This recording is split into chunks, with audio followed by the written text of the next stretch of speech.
There are reports also that alleged plans to induce mayhem by politicians who are arming thugs who to destabilize the process, masterminded vote buying that has heightened misgivings from the various contending interests in the two respective states. Now, the Independent National Electoral Commission, INEC, has promised free and fair elections and says it has taken steps that include deployment of operatives of the Economic and Financial Crimes Commission, EFCC, as well as the Independent Corrupt Practices and Other Related Offences Commission, ICPC, deploy those personnel to polling centers to arrest vote buyers. Now, this is in addition to committing the candidates to sign a peace accord for non-violent elections. Now, the peace accord was signed in the presence of the chairman of the Independent National Electoral Commission, Professor Mohammed Yakub, and of course the Inspector General of Police, Mohammed Adamu, to abide by the electoral process in deepening the nation's democratic culture. But what are the final touches being put in place by INEC for credible elections in both states this weekend?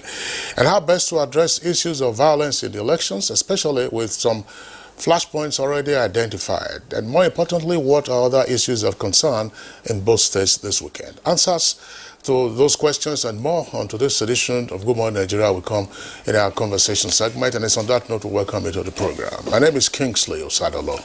And I'm Kirian Umayo. Now, just to remind you that Good Morning Nigeria is broadcast live on the network service of the NTA, Africa's largest TV network. And as usual, we have the complementary segments of the program, including newspaper review, business, and others. For now, let's join Musbao Dan Wahab for the morning news. Hello, Musbao. It's a very good morning, Kirian. Let's take the news. President Muhammadu Buhari has met with the management of Pearson Education Group in London. A statement by Bashir Ahmed, personal assistant to the president on new media, says President Buhari was joined at a meeting by Nigeria's Minister of Education, Malam Adamu, Executive Secretary of the NUC, Professor Abubakar Rashid, Nigeria High Commissioner to the United Kingdom, Justice Adesola Oguntunde, was also in attendance. Now, Nigeria is now classified by the World Bank as a middle-class income country, just as the country's capital share values in the International Bank of Reconstruction and Development rises to over $50 million. Also, Nigeria has joined 188 other countries that have signed the International Convention Against Doping in Sports as the Federal Executive Council approves a draft bill to be sent to the National Assembly for the domestication of the law against doping in sports. Approved for the draft bill today to be sent to the National Assembly. One of the major advantages is that it confers more recognition and more honor, more recognition for Nigeria in the sports industry. Under the current federal system in Nigeria, some capital projects fall under the purview of the federal government. However, there are cases where a state carries out such projects on behalf of the federal government, and in such cases, the state is eventually refunded. Kogi State is one of such states being owed by the federal government, and the Senate at Wednesday's plenary approved a refund of over 10 billion naira to the state. That the state government has completed all the projects which it is seeking for a refund.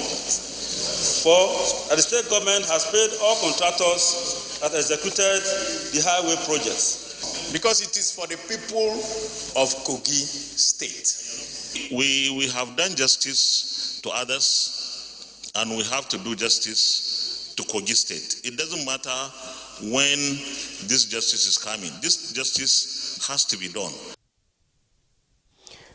The flaws in existing tax laws in Nigeria are numerous and of concern to stakeholders. Such laws deny government access to revenue on one hand and result into double taxation on corporate entities on the other. The House of Representatives at Wednesday's plenary moved a step forward to correct these flaws as it passed for second reading a bill for an act to amend the Companies Income Tax Act. If you move to Dubai, for instance, those who are very much in the habit of going for holidays, they pay those taxes there, and they are happy to see the infrastructure development in that country. When they come back here, the first thing to do is to criticize the government that we are not doing, it's not happening. How now do we finance our budget? A lot of international investors complain about the challenges in investment, particularly those old policies that encumber the processes of coming into the economy and getting things done, as speedily as possible. So this act seeks to review the existing laws to ensure that the processes are easier and faster. Now to some judicial matters. The Supreme Court will tomorrow give reasons for why it held that the appeal by Atiku Abubakar, the presidential candidate of the People's Democratic Party, PDP, was without merit. The court had on October 30 dismissed the appeal by Atiku and his party against the decision of the Presidential Election Petition Court that upheld second-term election of President Muhammadu Buhari of the All Progressives Congress, APC. The Chief Justice of Nigeria, Ibrahim Tanko Muhammad, who led the panel that held the appeal, had on October 30, while giving a summary of the court judgment, said the Supreme Court will provide reasons for its decision on a later date. For 40 years now, Nigeria has said to have slept on their rights in the lack of enforcement of Chapter 2 of the Constitution, which provides for the social and economic rights of our people. Now, legal and political experts have called on the people and all the three arms of government to ensure the enforcement of that chapter of the Constitution. Chapter 2 provisions remain viable instruments for the fight against corruption. That was how they retained the ICPC. So many people lampoon the Supreme Court and all that, but that has become the law. I think the time has come, and that is the advocacy we are leading. And we believe that the government of the day, both executive, judicial, and legislative arms, should come together in a consortium and try to breathe life and vitality to Chapter 2 of the Constitution. In order to make the next level agenda of President Muhammadu Buhari more realizable across sections of the people of Oyo State, are advocating complementary roles by state governments in provision of democracy dividends and development of their states. It's just to try as much as they can to utilize the much they are getting. It's a good project in this state, and we monitor this project. We are not looking at the mega resources, we are looking at the heart. We are looking at the proper management of these resources. It's about utilizing this money to deliver democracy dividend. That's the news highlight for this morning, and Good Morning Nigeria. More will come in our subsequent bulletins. Let's take a break now. Kingsley and Kieran will be back. This is Good Morning Nigeria, going business now.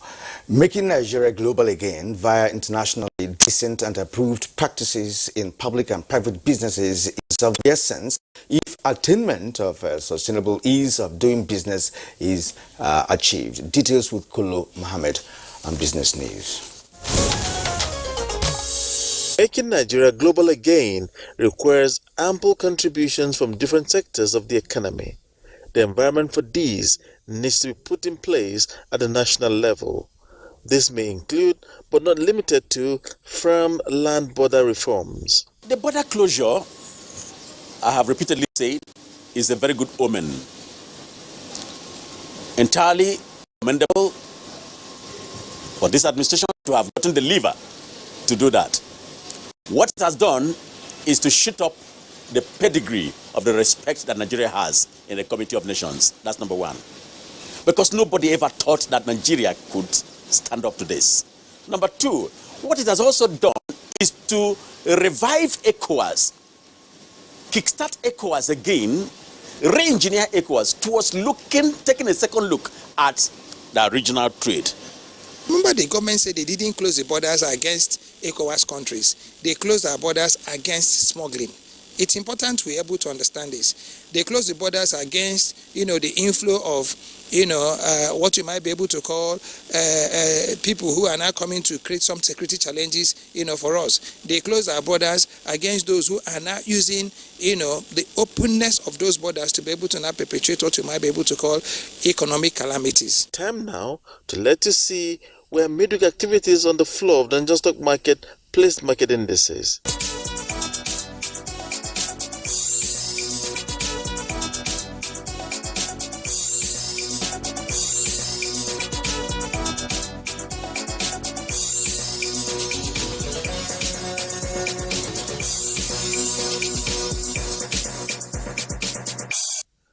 That's business news at this time. I am Kolo Muhammad. Thank you, Kolo Muhammad, for the business packet. Next is newspaper review.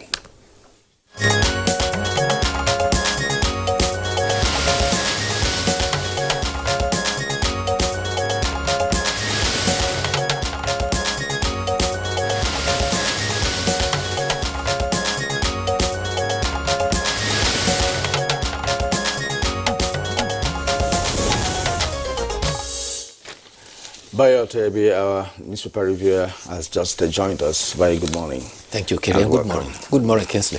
Right, good morning, Nigeria. Yes. Yeah. All right, let's begin with the Blueprint newspaper.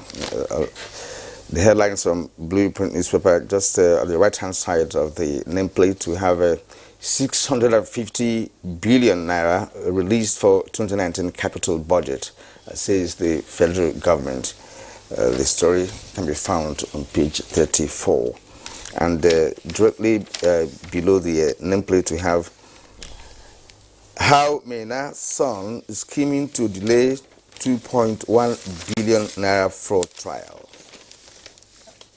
And following that is that story is actually on page 6. Now, NNPC stakeholders move to curb tanker fires. It's also on page 34. Gunmen kill 3 policemen in Kaduna local government. It's on page 5. And of course, the lead story this morning on the Blueprint newspaper. APC governors move against Oshomole, convene NEC meeting now, or that's the story you can find on page 6 of the Blueprint newspaper. And below the photo story on the Blueprint newspaper, we have some other headlines there. Pensioners will enjoy 30,000 naira new minimum wage, says NUP president. The story is on page 6. And now, Kogi poll, collation officers will come from outside the state, says INEC. It's on page 5. Why we are interested in Bayelsa poll, that's by US, is on page 5. Now, 11th anniversary, Dana Air rewards passengers with gifts. The story is on page 37. Now, death penalty for hate speech. The Cybercrime Act, federal government tells Senate. It's on page 7. All right. The Daily Sun newspaper, the lead story is on the hate speech. It's on the hate speech development, which is a bill being considered by the Senate. Federal government disowns Senate on hate speech penalty.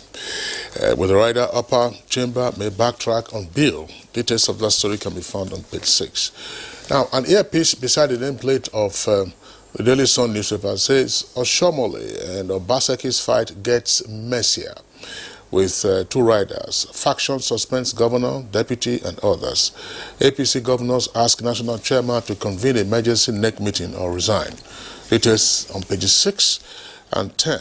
And then other headlines there, opposition kicks as Senate approves 10.069 billion naira for Kogi. That's page 7. Gunmen kill 3 policemen in Kaduna as Plateau community buries 3 vigilantes allegedly killed by military. Details inside. And on page 8, refs direct JAMB to suspend proposed use of NIN. NIN stands for the National Identification Number for UTMA. That's the Unified Tertiary Matriculation Examination taking place next year. Details on page 8. Supreme Court to explain ruling on Buhari versus Atiku tomorrow. That's page 11. And then, of course, you can see the photograph on the front page there. President Muhammadu Buhari with the Minister of Education and High Commissioner to the United Kingdom, as well as the Executive Secretary of the NUC, after a meeting with the management of Pearson Educational Group in London yesterday. Bio. Thank you. Let's start with the activities at the Senate, particularly concerning the bill on hate speech. And the spokesperson for the Senate, Godia Kwashiki, has said that the hate speech bill will be killed at second reading if it will bring hardship and crisis on Nigerians. She explained that the bill has a process to go through, and as it first mentioned, by the time it comes to the second mention and at the second reading, it will be subjected to debate, and if it is deemed not to be in the interest of Nigerians, it will be killed there. However, it may be recalled that the bill that is currently titled as Internet Falsehood and Manipulation Bill had a forerunner that was proposed at the same Senate in 2015. At that time, it was Senator Ibn Na'Allah who proposed it. At that point in time, the bill he conceived was against frivolous petition on social media and conventional media. It had required that before a petition is submitted, the petitioner ought to have gone to swear to an affidavit to ascertain that the information is petitioning about is true. Otherwise, that person could be held accountable. On the issue of the budget, the Minister of National Finance, Budget and National Planning has lauded the National Assembly for the bold initiative to conclude the 2020 budget before the end of November. It may be recalled that the budget was laid before the National Assembly on 14th of October, and the Minister, after Federal Executive Council meeting yesterday, briefed that so far 650 billion of capital budget has been released for the 2019 budget. By December, another 250 billion is expected to be released, which will have brought the total to 900 billion. Don't forget that with the passage of 2019 bill, middle of the year last year, it has a lifespan that should scale up across to May or June. But if the 2020 budget is to return to January, December cycle, it means that they will be running concurrently. And I don't know what they will do within the budget cycle to see that some of the items that have not been carried out will be fused into the 2020 budget. But she also gave indication that there are challenges in the sense that revenue targets are not being met, but the government is making bold initiatives. She indicated that a number of Sukuk bonds have been issued targeted at supporting the road construction progress. Also, there is what has been described as the bill, executive bill signed by Mr. President, which enables the private sector to also come in to contribute to the road construction. And that is going a long way to help the infrastructure program of the federal government administration. I say specifically that in spite of the returns of revenue, whenever funds are to be released, the highest priority are always given to the projects in Ministry of Power, Transportation, Works and Housing, and that will continue to be the priority. On the subject of national identity number, the House of Representatives have directed the Joint Admissions and Matriculations Board to suspend the use of NIN for registration for UTME for next year. The House mandated its Committee on Tertiary Education as well as the National Identity Management Commission Committee to meet and identify the challenges that will entail. The Honorable Member Zainab Gimba, who raised the issue, pointed out that already students, particularly in the rural areas, are facing challenges when they register for JAM. To come and add the NIN requirement will be adding some more problems to already difficult situation. All right. Well, the issue of death penalty for hate speech, which has been in the air for a while now. Many Nigerians are also wondering why the issue of kidnapping was not also brought to the table with respect to the deliberations at the Senate now concerning hate speech. I think we had cause to discuss this about 2 days ago on this program when this issue came up, Kinsley. Yes. And we pointed out the fact that, yes, it looks too extreme to prescribe death penalty for hate speech. But if you look at it on the other side, remember what happened in Rwanda? It was an orchestration of persistent hate speech that led to the situation that led to 900 persons being killed in what the whole world was all against. But that law certainly seems too severe, but the National Assembly, in its wisdom, says that they will bring everything that is required to bear to ensure that if it is required, it will be passed. If it is not required, it will be thrown out. But the other concern for all of us is that the anxieties 2 days to election in Kogi and Bayelsa is becoming a reality. As yesterday, there were violence in the PDP campaign in Lembe. 5 persons are reported to have been killed. One of them, a driver for an outside broadcast van. 2 policemen were reported to be among those killed, and 2 other civilians. It was said that gunmen invaded the campaign of People's Democratic Party and caused mayhem leading to that. And the 2 leading political parties are matters. They are at each other's neck. The People's Democratic Party is saying that its campaign was invaded by thugs of opponents, and the All Progressive Congress is saying that this is skirmishes among supporters of the same party. But whatever the situation is, there is no need for people to be killed because of you want to come and serve. And more so in Bayelsa, where there is homogeneity in that state. All of them there belong to one same ethnic nationality.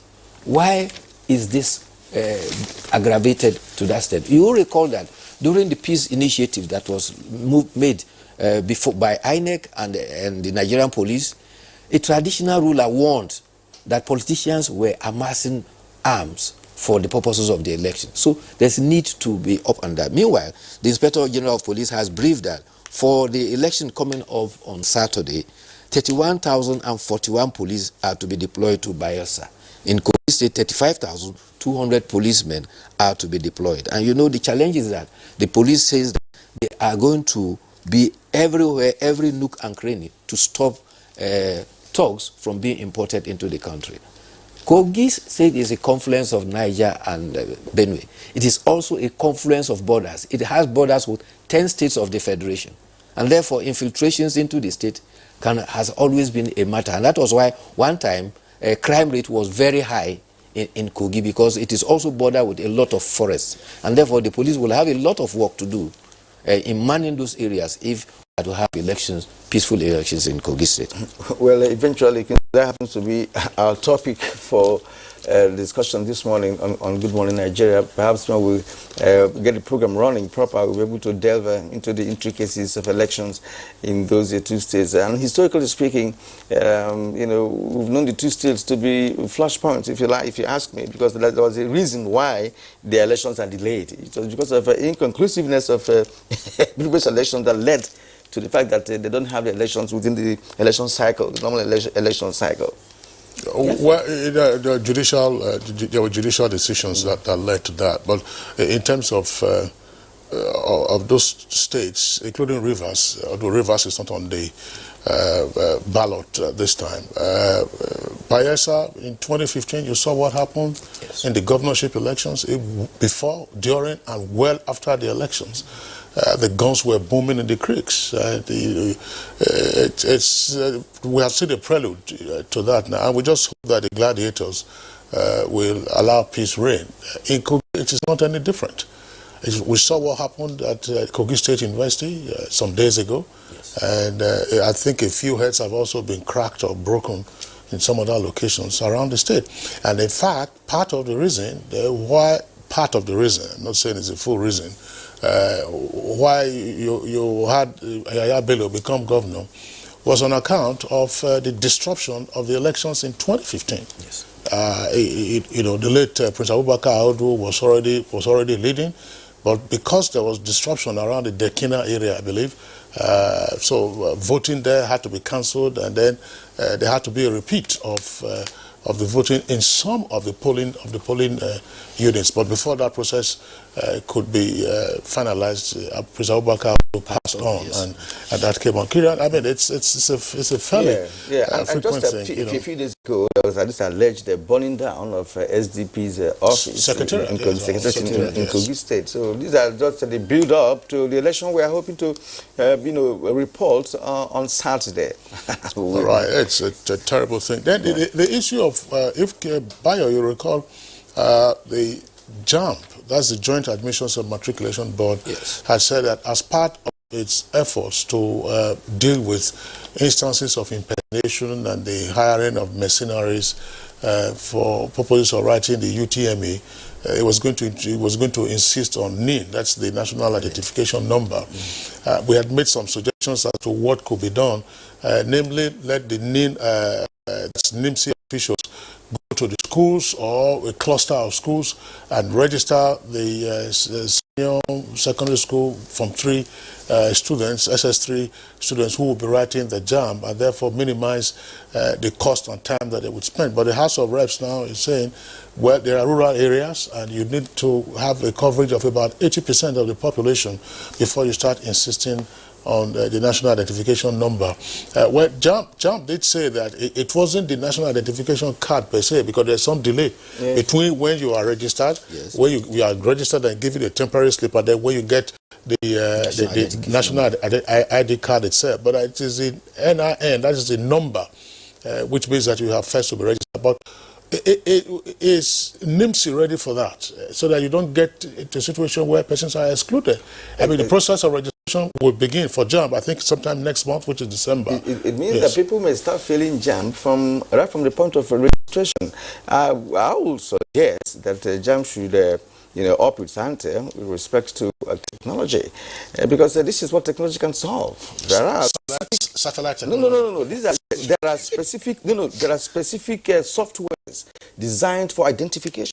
It's used at airports and across the globe. So they have to up their game in terms of technology. That is the only possible way, because of course population is growing. There are more students who are enrolling, who are registering for JAMB, and most of them do not have these requests that are making at the moment. So exclusion will come in from registration. By the way, I was just wondering, sorry, Bayo, I'm sorry to jump in here. I was just wondering, is there an age limit for persons to be registered under DMC and therefore for you to have a national identity And that card? was what the Honorable because it's different. Zainab pointed out. Yes, it's different. Sorry, it's different from your birth certificate. But for you to have, let's say a social security number.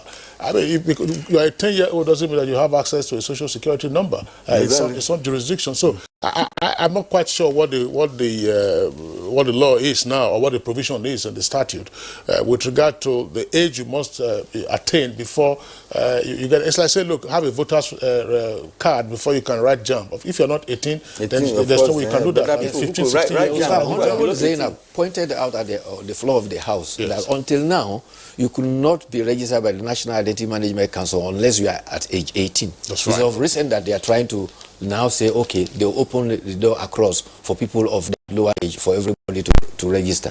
And you know the process. You register for National Identity Management Commission with them. It takes about a year, 2 or 3, before eventually you get your identity card.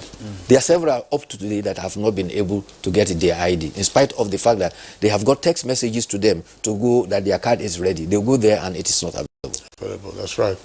Okay, Bayo, that's fine. The one on hate speech, you recall we also discussed it. The provision in the bill is an overkill, and as has been suggested, perhaps, I mean, this is not, we hope it's not a waste of time, by the distinguished senators in considering a bill with such manifestly punitive provisions. If nothing, I think it has drawn attention to the concern about hate speech and fake news, the consequence it's likely to have. But certainly it does not require some of those draconian measures that are being put in place by law. Naturally, the role of the National Assembly is to provide laws to take care of challenges in the society. Fake news and hate speech is becoming a challenge. Many are more concerned about kidnapping. What have they done about kidnapping? Is it just hate speech? Yes, but kidnapping is more dangerous. It's more affecting society more and across the nation. So why can't that action be taken on that? No, Kieran, there are state laws already on kidnapping. I mean, just yesterday, 3 persons were sentenced to death by hanging in Lagos State for kidnapping. Let it be national. Let it not be state by state. There are laws against kidnapping, and some states have gone to the extent. For instance, Lagos State had amended its kidnapping law that if you kidnap an individual and in the process a person dies, all those who are involved in the kidnapping, if they are prosecuted and found guilty, is death penalty. So it depends upon. Some states, Delta also has that, I believe. And, yes. And if you're, in addition, of course, to the confiscation of the property of those kidnappers. Bayo Tebe, we'd like to thank you for being around. Thank you. See you again tomorrow. All right, it's Good Morning Nigeria, still on the network service of the NTA. We take a short. Of course, Bayelsa State. And to set the tone for the conversation this morning, let's take a look at this background report put together by Kule Ade.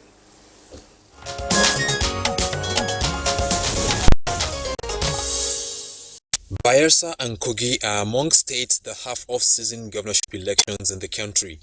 Political activities are in earnest in the two states, especially with campaigns in winning the votes of the electorate. The Independent National Electoral Commission (INEC) had at different fora maintained its neutrality in the forthcoming elections in Kogi and Bayelsa states. It strongly holds that credible elections can only be guaranteed when the relevant bodies abide by the electoral rules. Event watchers have observed some level of improvement in the conduct of elections in the country, which they believe can be better if electoral practices such as violence, vote buying, and godfatherism are addressed. With election in barely 2 days' time, concerns are high on the issue of security during elections. The Nigeria police, charged with the responsibility of providing security, has assured the electorate safety during and after the elections. 24 political parties have been cleared by the electoral umpire for the Kogi governorship election, while 45 political parties will contest the governorship election in Bayelsa State. Already, local and international observers are in the state to assess the level of compliance with the electoral guidelines by INEC. But how well do the political gladiators in Kogi and Bayelsa abide by signed peace accord for peaceful elections? What sanctions for breach of the contract? Answers are more with guests on Good Morning Nigeria.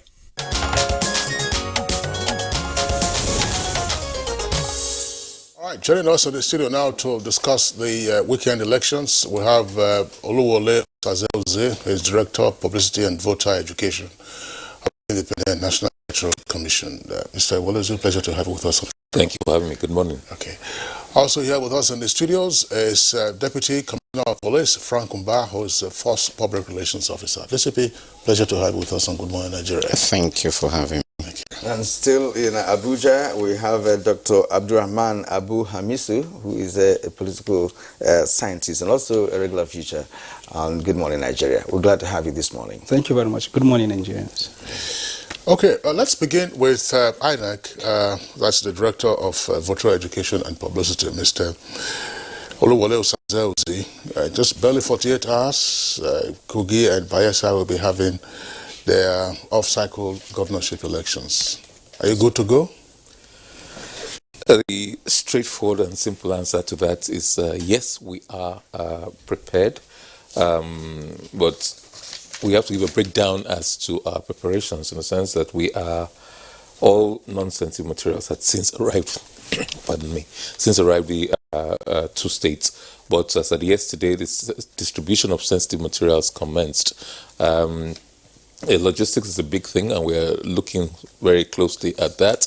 And the what we call the rack centers, so the staging posts from which we will deploy to the polling units have been activated. Recall that previously we will go to the from central bank to the state office to the local government office, but now it's going to go local government straight to the rack centers, so that by tomorrow all the personnel and materials will be at the rack centers for deployment. Some rack centers actually contain several polling units, so those will be quite easy, straightforward. But those that are 10, 15, 20 minutes walk or drives will also be mobilized first, and then we'll leave those ones closest to the rack centers for data distribution.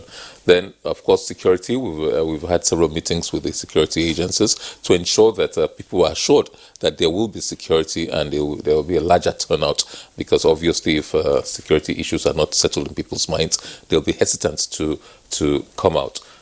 Recruitment training have long been concluded.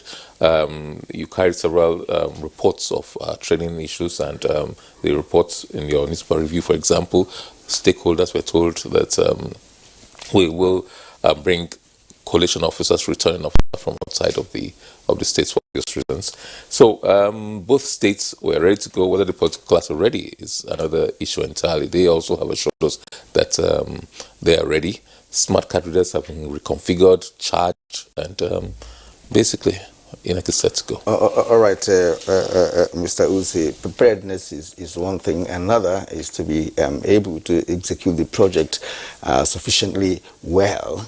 Considering Bayelsa, for instance, there are areas that have a difficult terrain, that may take time to even get to the polling units in those areas. And how prepared, again, is INEC to ensure that those difficult terrains are taken care of? There are also some in Kogi as well. Yeah, indeed. Is there any extra effort to ensure that those areas are going to be captured without having issues? Well, I don't know whether I am right to say that we're a bit familiar with those terrain, and we've had several meetings with our officers. We have officers in every local government area of both of the whole country, but specifically about both states, and we have wards, regional areas in those days, and the electoral officers have been instructed. They've been to all the wards and almost all communities within their jurisdiction.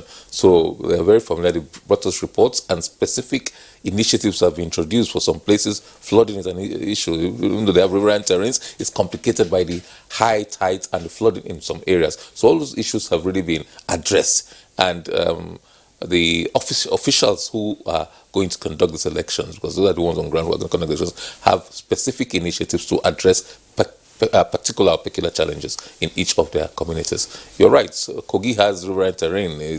People forget it's a confluence state, and it has some mountainous terrains as well. So all those things have been factored into our planning, and we hope that the implementation will be in accordance with the plans. We'll execute it in accordance with the plans. Okay, right. Thanks. So we'll come back to you shortly. Let's bring in now the Deputy Commissioner of Police and Force Public Relations Officer, Frank Umba. There are genuine concerns about security in the lead up to the elections in both states on account of the high stakes you're having amongst the leading contenders for the positions of governor in the two states. What is the situation report, and what has been done to put any flare-up under control?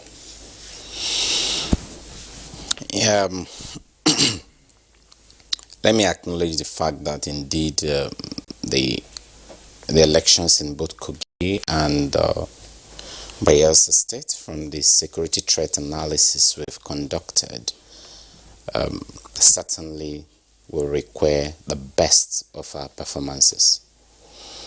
But the good thing here is the fact that we're able to, ahead of time, carry out a detailed security threat analysis, and we're able to see and we can project very clearly what are the likely scenarios in both Bayelsa and Kogi states. And beyond what people are saying, we have also been able to geolocate some of the areas we considered as trouble spots. We've also been able to identify groups and persons and clearly marked them, more like visual marking, and place them under very strict surveillance. These are persons and groups that we have analyzed their antecedents, we have analyzed their characters, their spoken words, and then we see them as likely persons that could be involved in some forms of thuggery or violence, and we have clearly marked them. And as the build up to the elections continue, we won't hesitate if we don't see reasonable changes to isolate and deal decisively with some of those elements that we have identified. But as it stands now, our monitoring is our level of monitoring is being intensified, and it is also important for Nigerians to know that we already have men on ground. As a matter of fact, for over a month now, we have intelligence operative. We have done covert deployments in those two states, and we have a steady stream of intelligence report being pushed out to force headquarters, and it is on the basis of this intelligence that the entire deployment strategy are built upon. So our deployment strategy will be intelligence driven, they will be purposeful, they will be target oriented, and at the end of the day, our target is to ensure that we're able to provide a safe and secured environment for INEC to deliver on this mandate, a safe and secure environment for the politicians to be able to politic, and at the end of the day stand for those elections in a free and fair manner, a safe and secure environment for even the electors to be able to come out, cast their votes, and return home without any threat to their persons, threat to their property. And once we're able to do that, we'll certainly will be delivering on our mandate. And again, Nigerians must also not forget that we have a very we also have a history of policing the electoral processes in this country. We understand the dynamics, we understand the antics of the average Nigerian politicians, we understand some of those ploys and tricks and strategies that they deploy.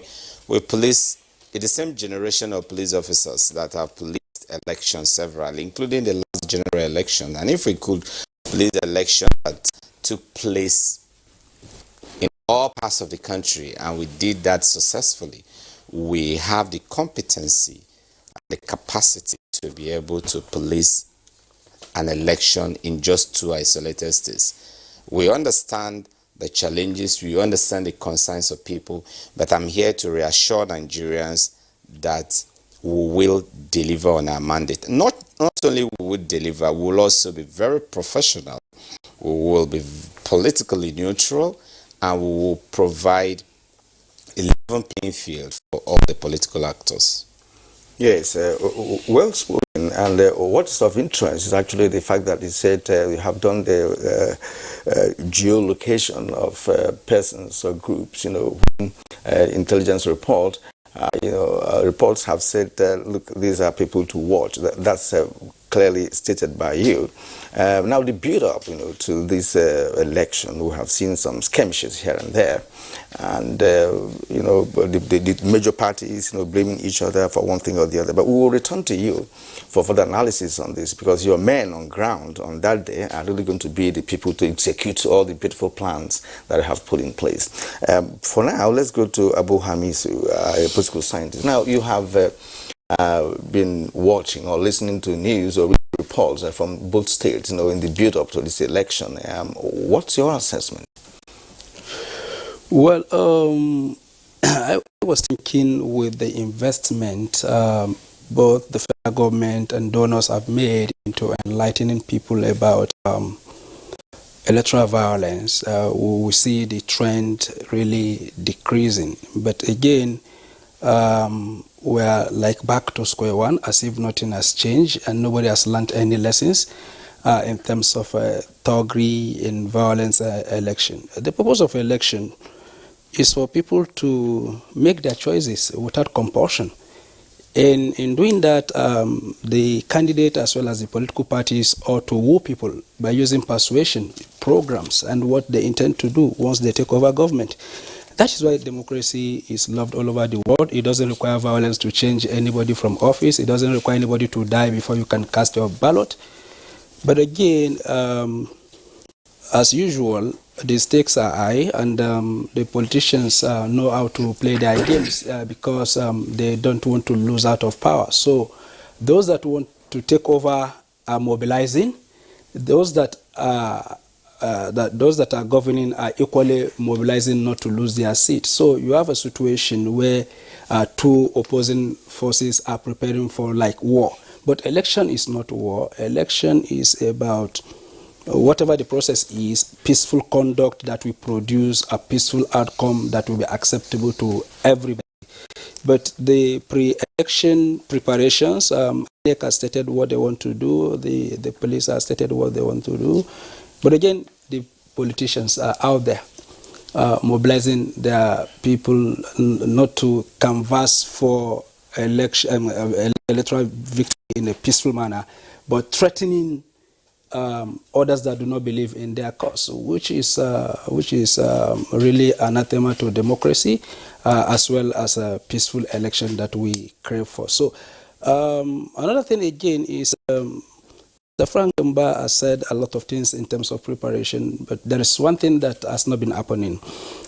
Mostly, at the end of it all, those people that perpetrated mayhem pre-election and even election day, sometimes you only heard of the arrest if arrests are made, but again, at the end of it all, we are back to square one. To the extent that before now, you could hear garrison commander in a certain location in Nigeria. So once there's election, is the Mr. Fix It. And how is he fixing the election? We all know how they do it. You mobilize young people. Thank God federal government is trying now to ban those substances. Some of them has already been banned.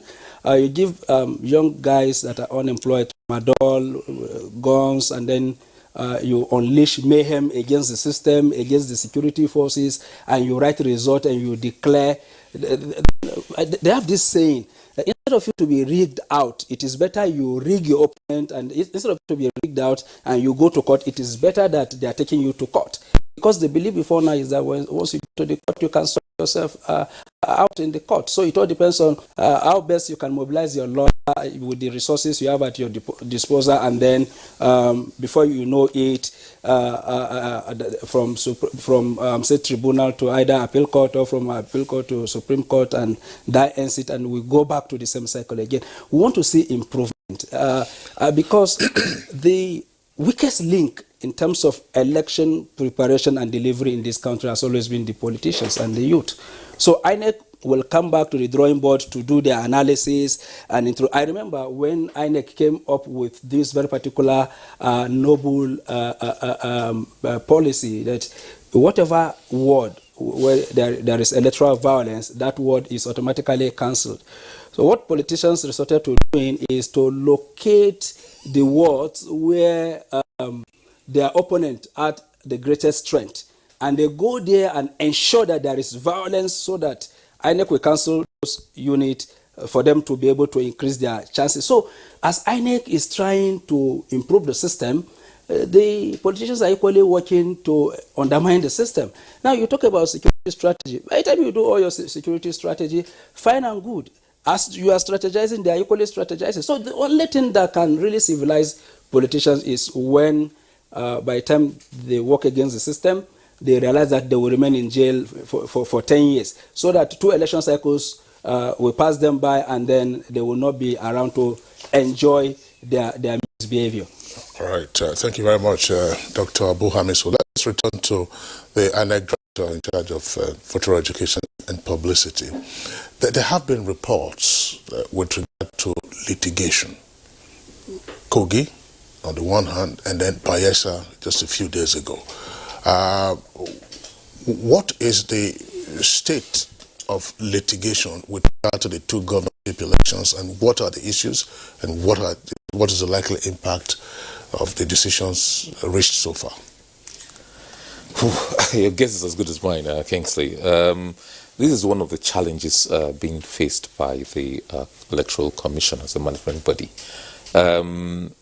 We acknowledge the rights of any aggrieved person, and it's the proper way to go about it. If you are aggrieved, you go to the judiciary. There's no problem about that, because of the division of it's not everything INEC does, not everything the party does that candidates or people agree with. There are two things in the litigation process. One is to deal with intra-party crisis.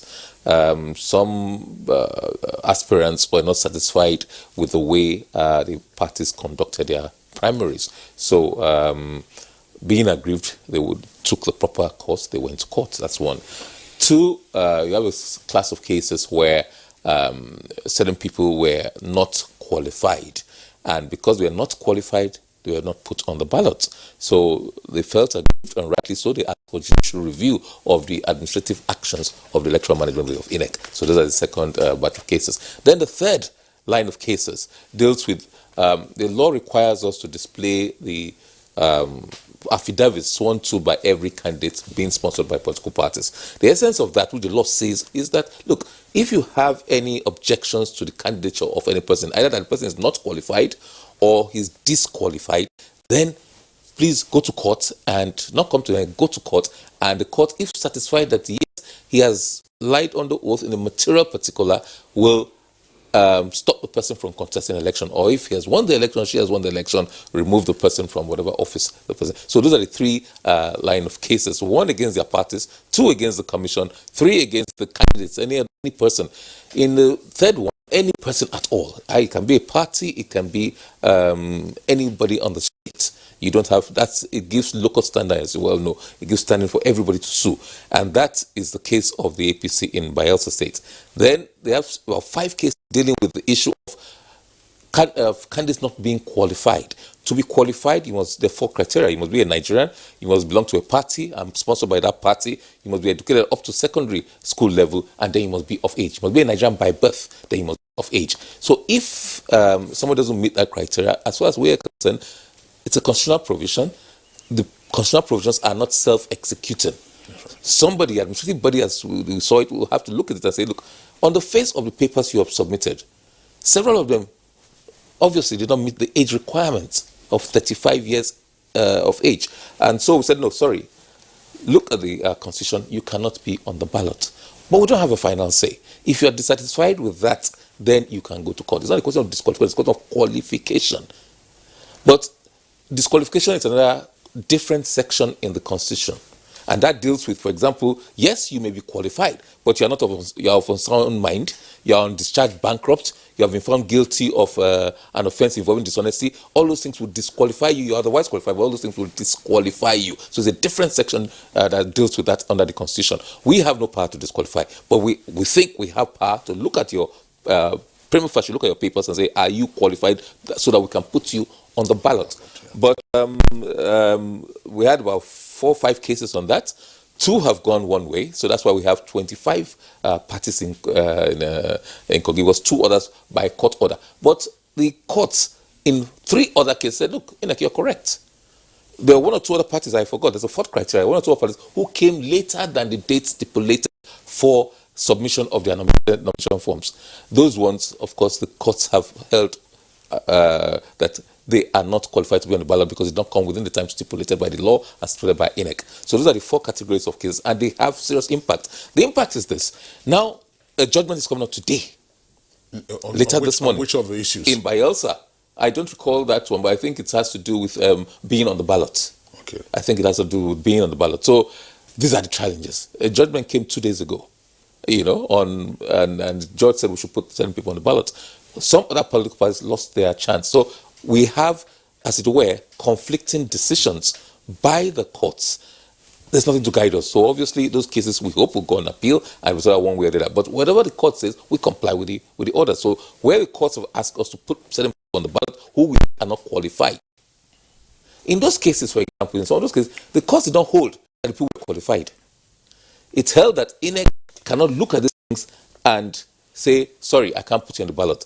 That INEC is a conduit and should not clog the thing. Once the party just put anybody, even if it's a Chinese that is 13 years old and says, I want to be governor of the state, that INEC can just hold up its hands. And it doesn't sound right to me. It doesn't sound right to people, because other courts have said, no, that cannot be. Because the provisions of the Constitution are not self-executing, somebody has to have a first say as to whether you should be on the ballot or not. If that person, INEC, is wrong, then the court will come and say, INEC, you are wrong. So they clear people to contest, even if it's against the clear provisions of the Constitution.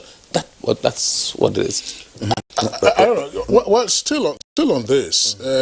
So what is the clarity now? Because exclusion from the ballot is a serious issue for any candidate or his political party to ride on, and then get consequential orders if it is successful. So what is INEC? What is INEC doing? I know that you're still having some decisions later today. What I asked earlier, are you good to go? To a large extent, you said, of course, you are ready in terms of your administrative procedures. But here you are now with litigation. And so can you isolate them? In Kogi, what are the issues that INEC is concerned about with regard to litigation? In Bayelsa, what are the issues that INEC is concerned about with regard to litigation?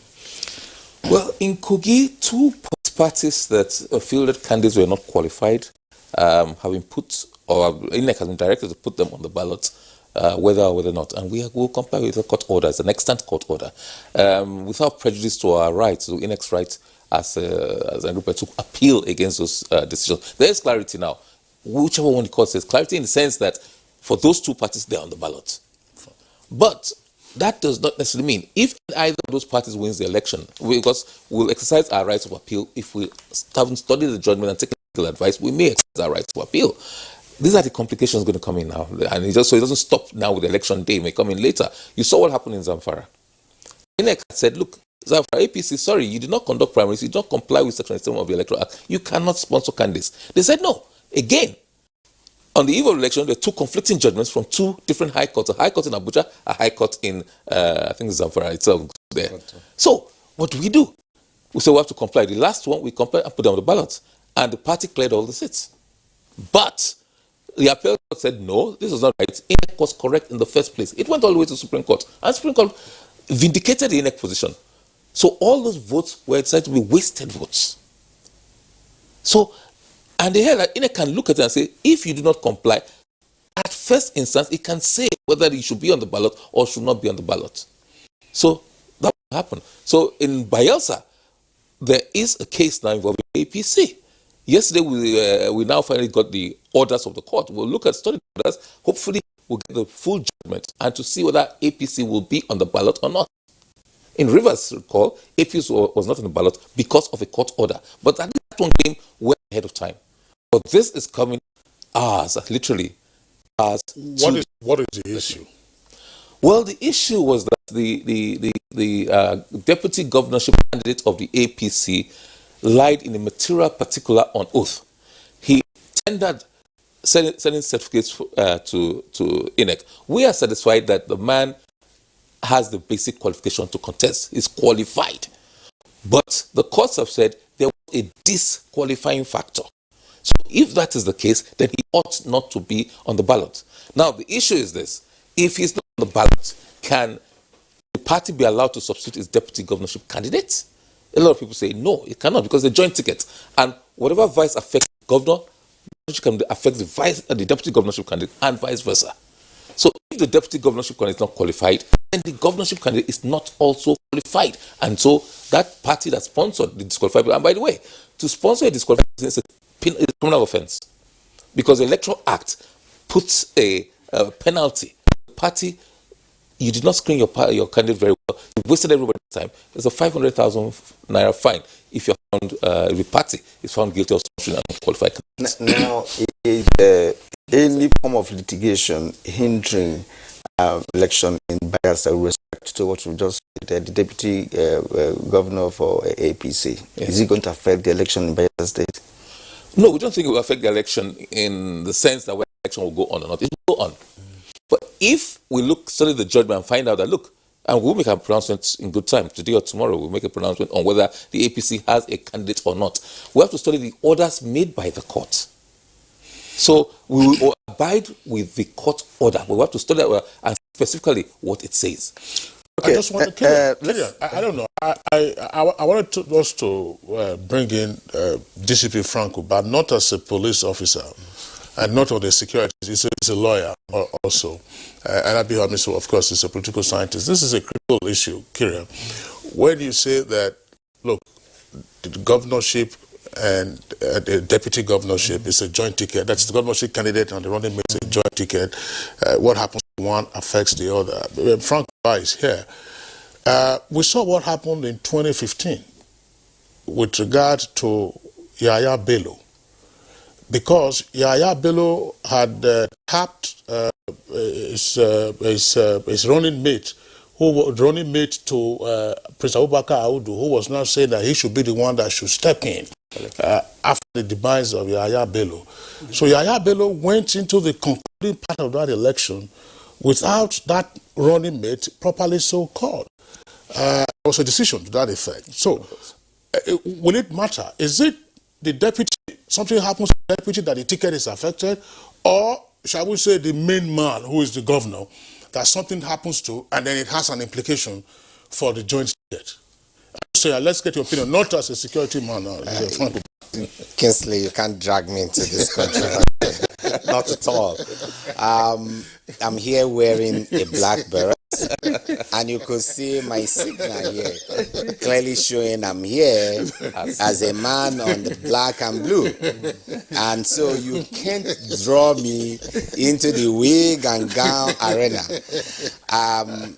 And honestly, it's an interesting thing, both from the practical point of view and as well as the academic point of view.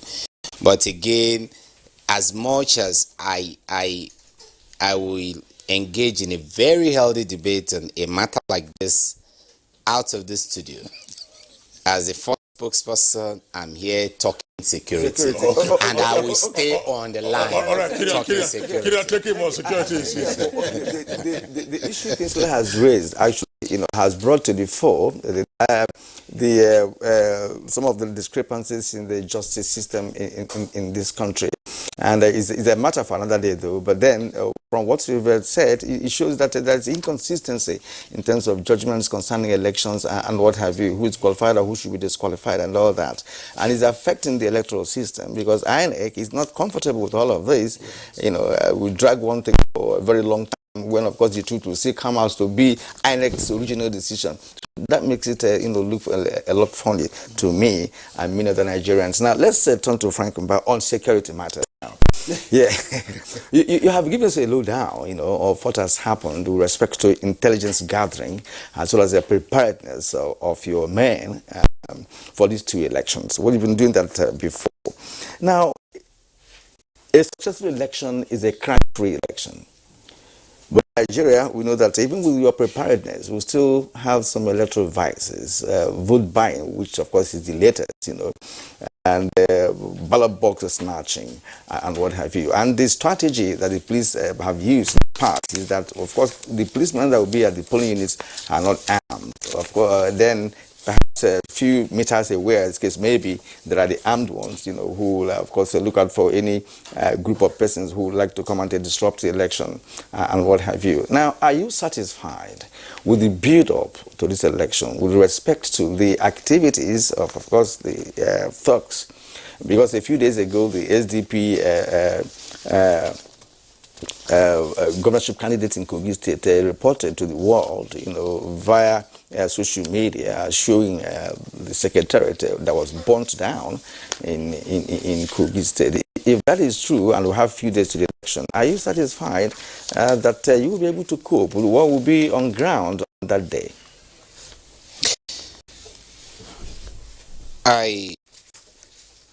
The truth about elections is,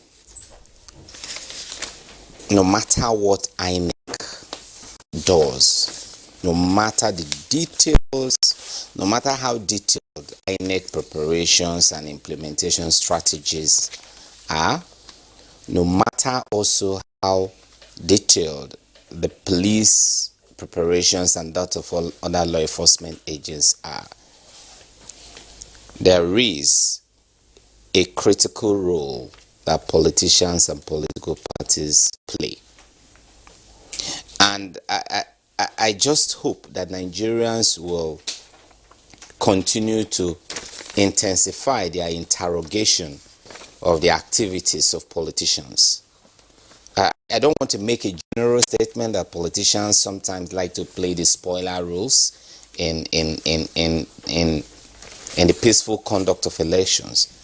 But politicians, a lot of politicians tend to actually operate as if they are always moving moving diametrically opposite the direction that INEC or the security agencies are moving. But the truth again is, that's why we are here. That's what we are paid to curtail. That's what we are paid to checkmate. We've seen challenges in Kogi. We've also seen challenges in Bayelsa. But like I've said repeatedly, we have the capacity deliver on our mandate. We have the capacity to ensure that we beat these politicians into line. We have the capacity to ensure that things are properly done. We have this advantage of the fact that this is an off-cycle election. And so we have the luxury of manpower. We have the luxury of enough sufficient and adequate patrol vehicles. So we will deploy this massively. And some of these areas that are of concern to citizens, some of these areas that you've also noted, we've blocked those leakages, and we're assuring Nigerians that come 16th November, these elections will come and go peacefully in these two states. We'll put adequate measures in place to checkmate these activities, and we will get them checkmated. There are things that we read, lately. I don't know whether that is right or not, but you are here to perhaps confirm it. Is any directive, to shoot thugs who are armed? Because the allegation is so big. The allegation is that, look, you can see thugs, you see them armed. Is it any directive to do that? Because if the allegation is true, how then can people feel safe to go out to vote when, especially in Kogi State, for instance, where the allegation was made by, of course, the SDP? If you are a security person and you cite someone who is armed, you have to. The operation is a simple operation. You are charged by law to disarm the armed person, the person who is lawfully armed. And in doing so, you are expected to use an amount of force that is legitimate and necessary in those circumstances to disarm the person. Okay. And if you try to disarm the person peacefully, and you see that doing so will put the life of the people around him or your own life in danger, you could proceed to do so otherwise. So if I approach you, Kinsley, on the road tomorrow, and you are unlawfully armed, and I try to disarm you peacefully, and you try to unleash violence on me, I will unleash a greater violence that is necessary to arrest Kinsley and disarm Kinsley. I'm only under my pen. I don't know if Kinsley will change. I don't know if Kinsley will change. Whether he has been hired. I don't know. I don't know the roles he's planning to play. All right, this will be talk about. Thank you very much. But let's return to Dr. Abdulrahman Abu Hamisu. One of the points that you made earlier, I found it very interesting in terms of the behavior of the political actors. To state it simply is to say, look, rig wherever and whenever you can, win the election, and then let your opponents go to court. Yes. Now, can we theorize, therefore, from that, look, election litigation cost time and sometimes uncertainty of outcome is actually now fueling electoral malpractices? Yes. And if that's necessarily so, what could be the antidote? Well, I find it really interesting, and oftentimes I'm perplexed because of what we get from our judiciary. Somebody goes to the tribunal, and the person is said to have lost the election. The person goes to appeal court, and the person is declared the winner. Then you have similar case in another state. Then reverse is the case.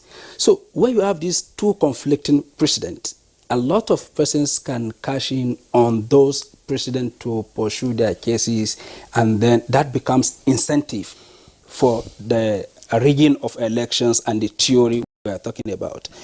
The antidote is for the judiciary to be able to sit back to say, well, how can we enhance the process by supporting what INEC is doing, by making sure that we don't encourage, because if you look at it critically, the police are as reformed tremendously to the extent that nobody is beginning to say police are used to stuff the ballot as it used to be before that they will usually allege. INEC too has substantially reformed itself from within. So the only link, which is the most important link, is the judiciary. But I've not heard, I've not seen that after elections, the way INEC does, the way the police are doing now, the judiciary will call themselves together to review. To say, okay, what has worked, what has not worked, how are our decisions undermining the reforms that we are beginning to enjoy. They've never done that. If they've done that, it is not in public domain, and anything that is not reported doesn't happen. So the only way forward is for INEC, the police, and the judiciary to meet on a table to say how do we enhance the process so that INEC will now be able, like the cases he has cited, the Zamfara case, consistently, previously they would have said INEC is siding with the ruling party. But this case was against the ruling party. INEC has the guts to say, look, you do not have candidates for this election because the process is leading to fielding of a candidate was not really followed. So that ends the case. But again, the court, giving conflicting judgment, said it must be on the ballot. There is one issue that Barrister Ozzy did not raise. For instance, 2 days to an election or 3 days to an election, when the ballot paper is supposed to be ready, it is that 2 days to election that INEC is expecting a judgment that will say put candidate A on the ballot 2 days to election.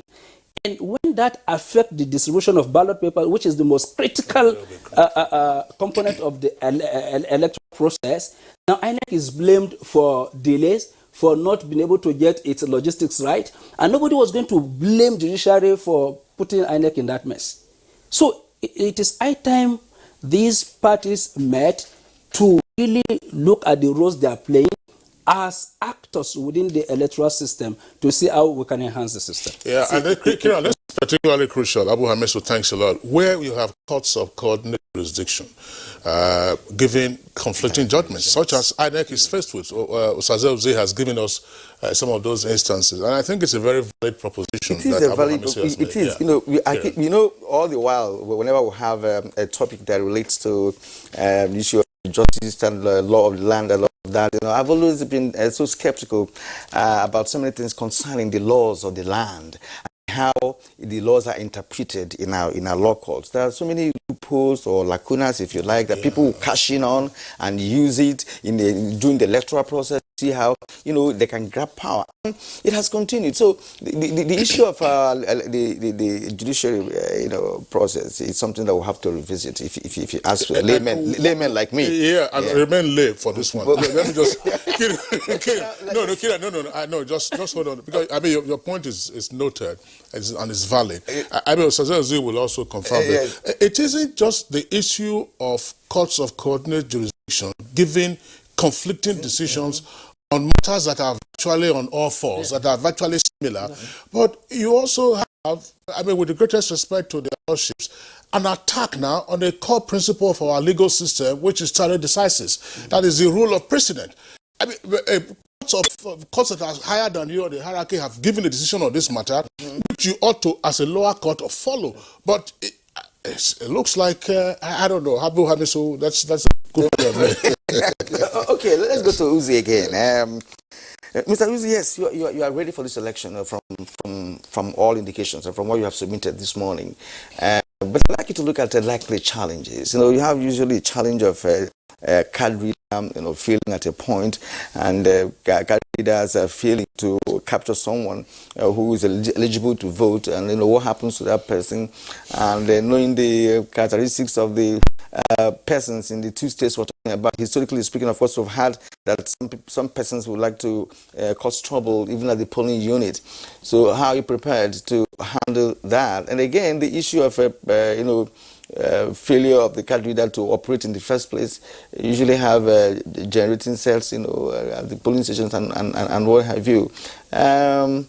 Have you taken care of those challenges, or if there are more, really, let us know if there are other challenges you're expecting and how you are going to tackle it on the day of election.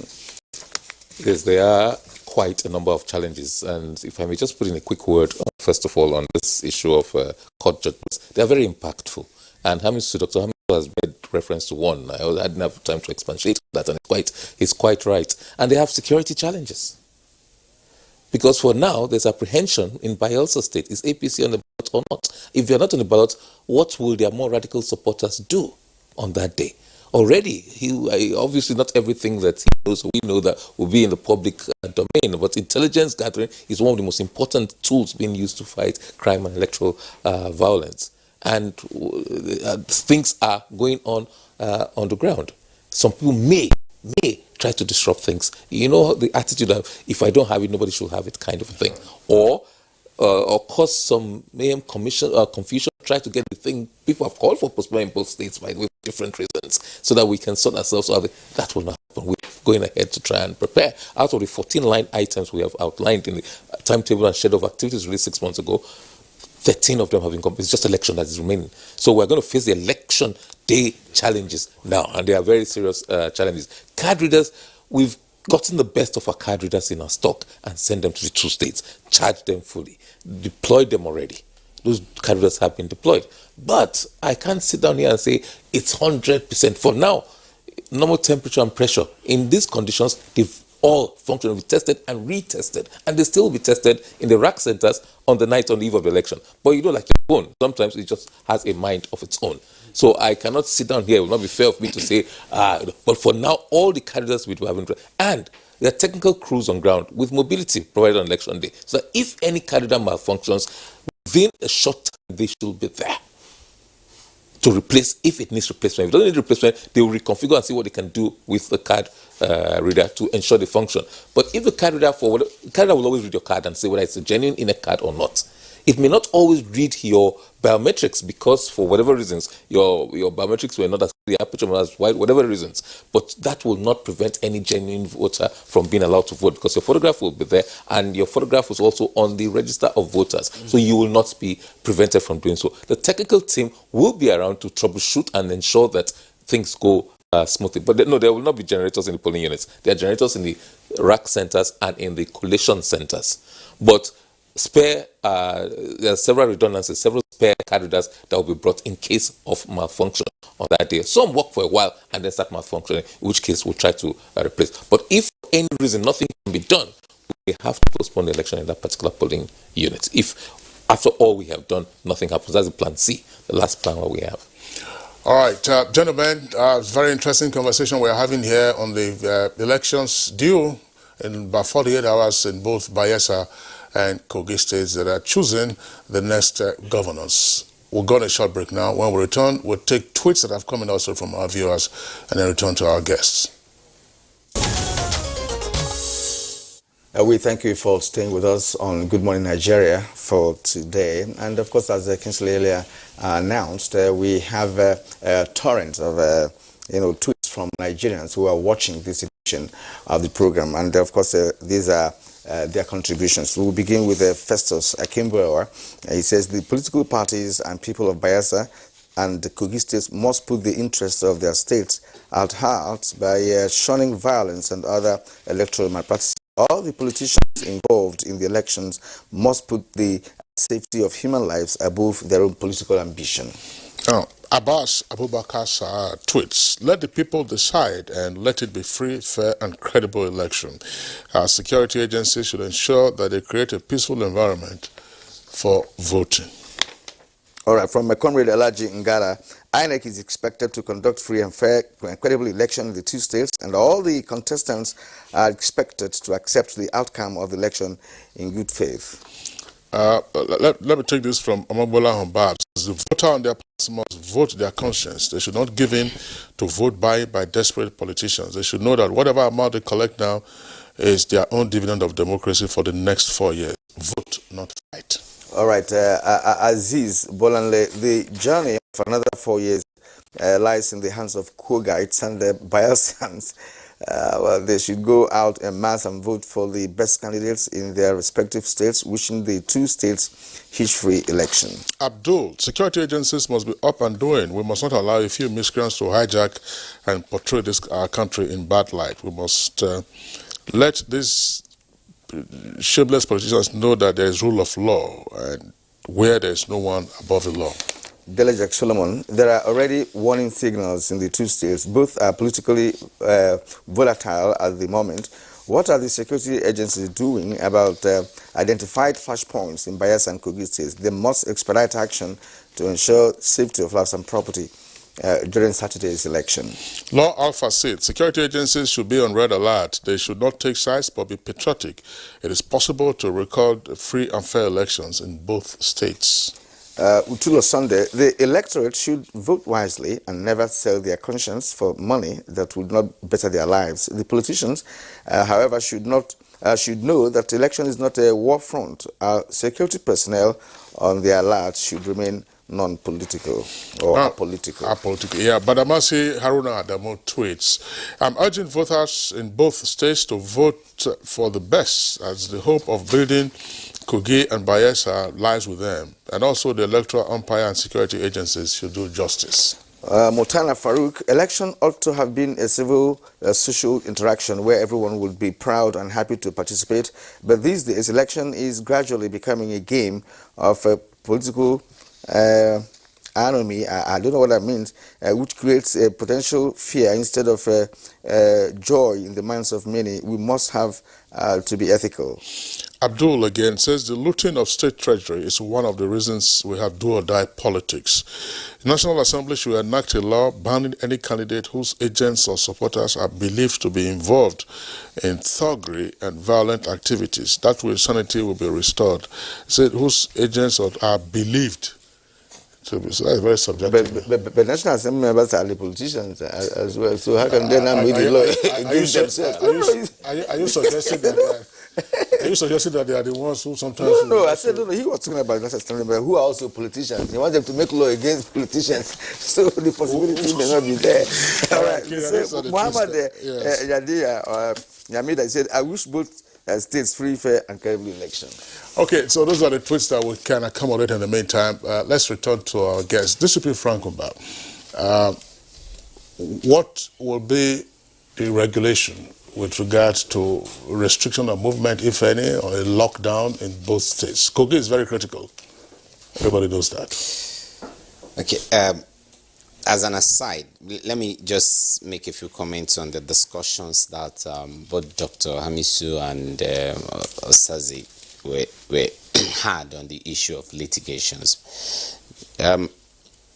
Part of my own recommendation, if moving forward, is that because of since we have understood clearly the antics of our politicians, perhaps we also be looking at a reform that will mandate, once you rig an election,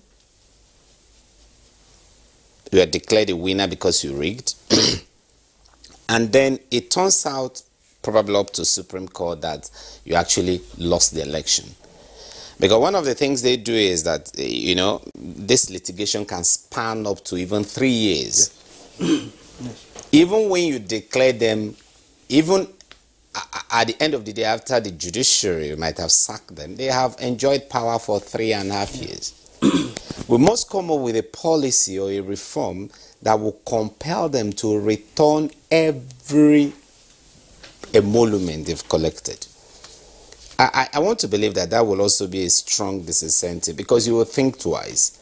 If at the time you are sacked, every single salary, every single allowance, even if you're going on medicals on the bill of the state, you will be compelled to return and refund every single money every single benefit you took as a legislator, as a member of the executive. Perhaps because we need to just come up with something very, very strong to dissuade them, a very strong disincentive. These litigations, like you also say, have a lot of them have got profound effect on security arrangements. They create tensions. Beyond the tensions, by law or by regulation, we're also required to provide security for every of these candidates. Once you emerge as a gubernatorial candidate for a political party, we are expected to provide you with security. So after you have configured all your security arrangement on the basis of an administrative decision that INEC has taken, then 24 hours before election, you are called upon to begin to recognize somebody as a gubernatorial candidate, and you have to reconfigure your security arrangement all over. So we must continue to work together to deepen these reforms and block all those areas, advance the remedies, and suppress those mischiefs that those politicians are actually advancing. I'm sure, sorry, Discipline, let me jump in here before you take my question. The point you just raised about either we call it either regurgitation or restitution of benefits that a person had taken on account of election that the person didn't win.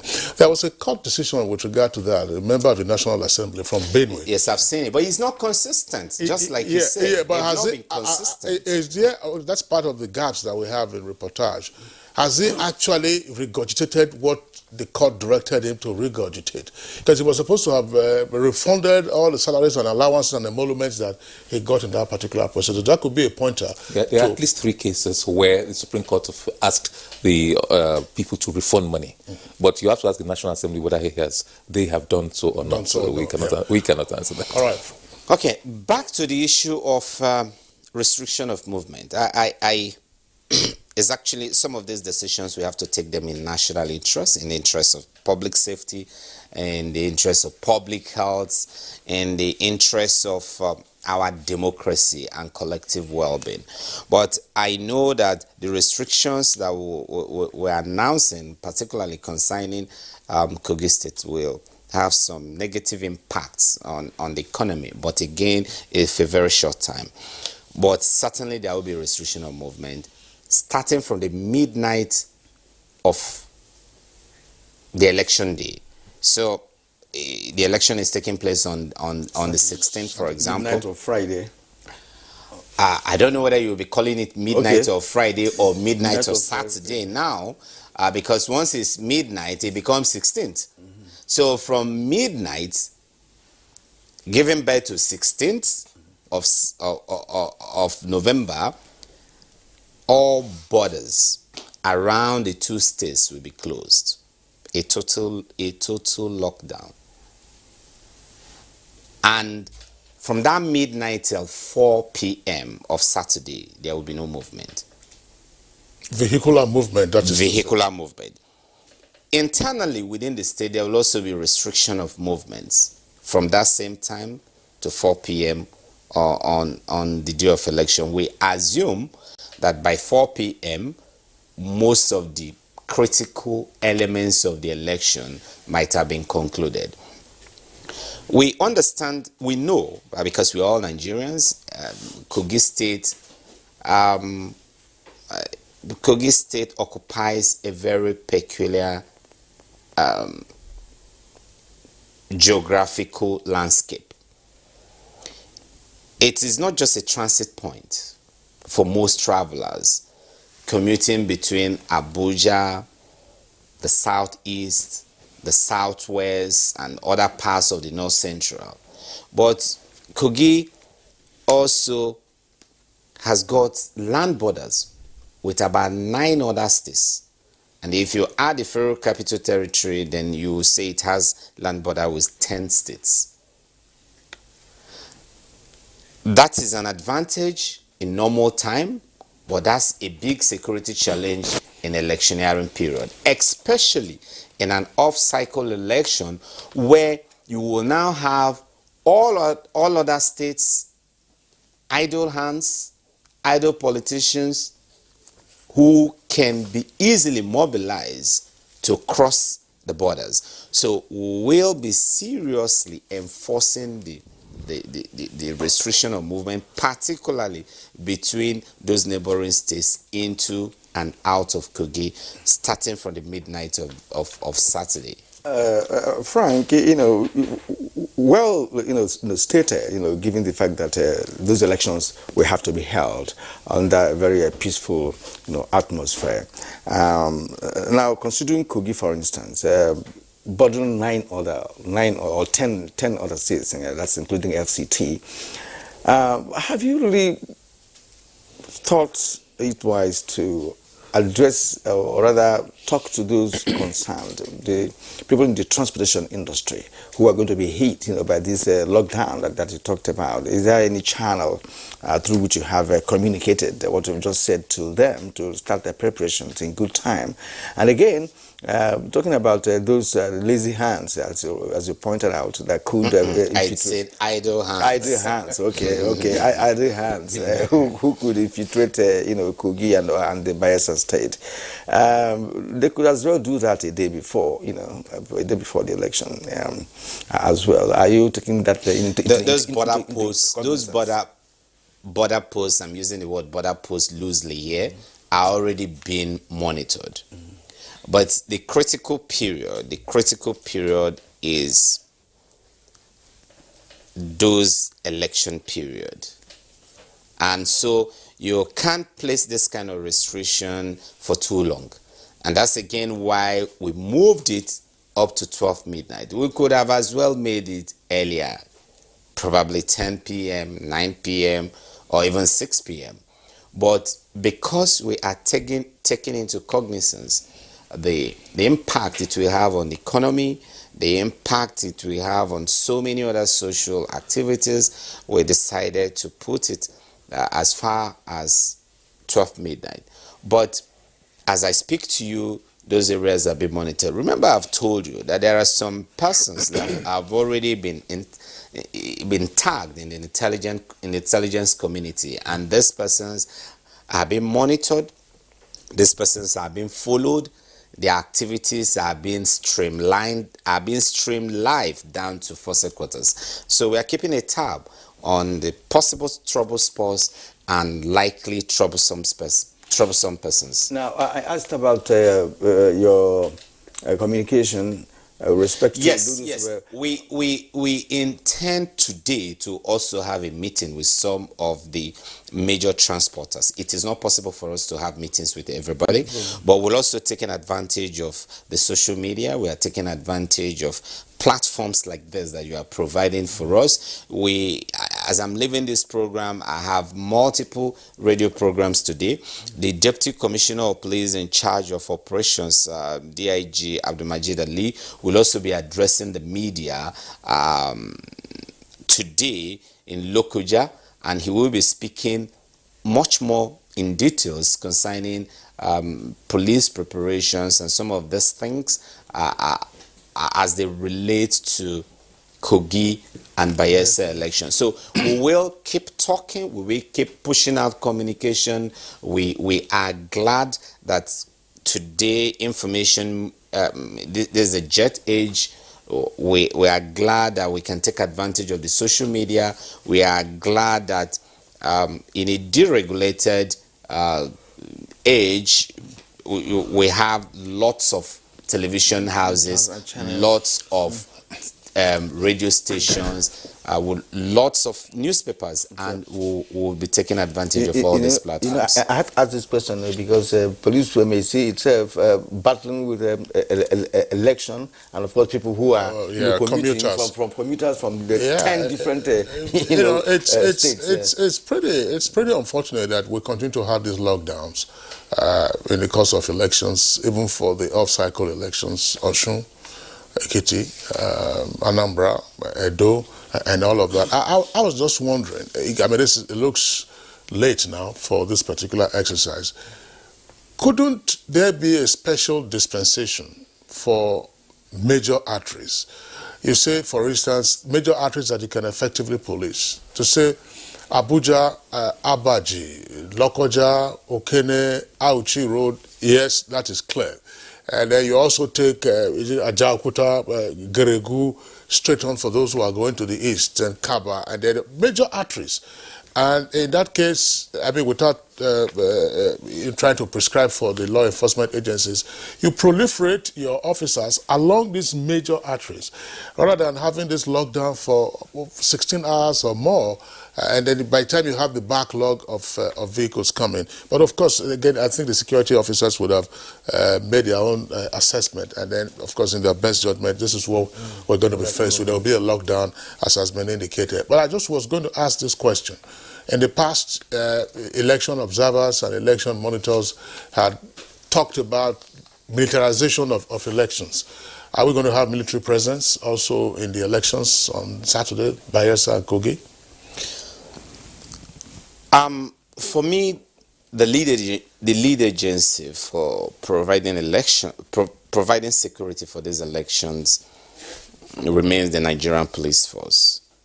Of course, we'll be having support from other sister agencies, the customs, the migration, the correction services, the civil defense, the Federal Road Safety Corps, NDLE, and the rest of them. They will all be playing supportive roles in the provision of security for these elections. We also expect that the military might also be conducting exercises, probably at the outer space, perhaps at the exit points to the states, patrolling the highways. But traditionally, we don't expect the military to be around the inner circle of the elections, the polling booths area, the collation centers areas. We don't expect them to play those roles, but we also expect them to be at the outer layer and provide general security, conduct patrols that will serve more like that will have deterrent values, and then generally support the other law enforcement agencies.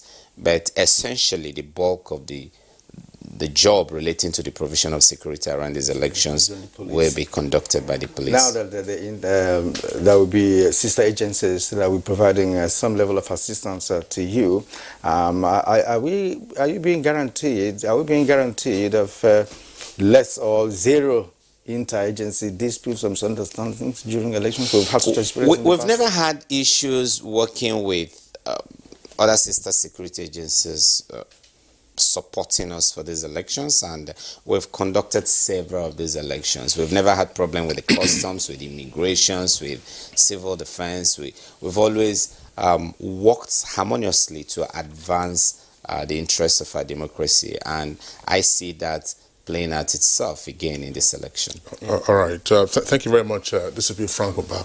Dr. Abu Hamisu, this is not to be cynical, but despite the best preparations by INEC, despite the best preparations by the security agencies, if the security agencies were indeed to police every square inch of both Bayelsa and Kogi states, you can actually, make a safe bet that there will be disturbances by some hotheads in some locations, which always raises the issue, either disturbances or infraction of the electoral law, see and buy, for instance, and all of that. But the question has always been with diligent prosecution of those offenders whenever they are picked up.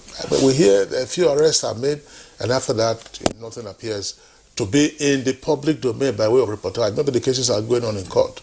What do you think can be done, to bring in this aspect of deterrence so that people know that, look, election is not a day or a time or a season for misbehavior, without punishment? Yeah. Well, I would say basically we need to do two things.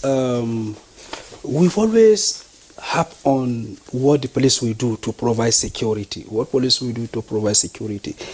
And police officers are not magicians. They are not magicians in the sense that they need information from the communities for them to be able to act. When you have a situation whereby the entire community is working in concert to keep mute and protect those persons that are unleashing mayhem on them, how do you expect police to act? Now, this is critical to the successes of what the police or security agencies will be able to do. He's talking about they're using intelligence to gather information and to act.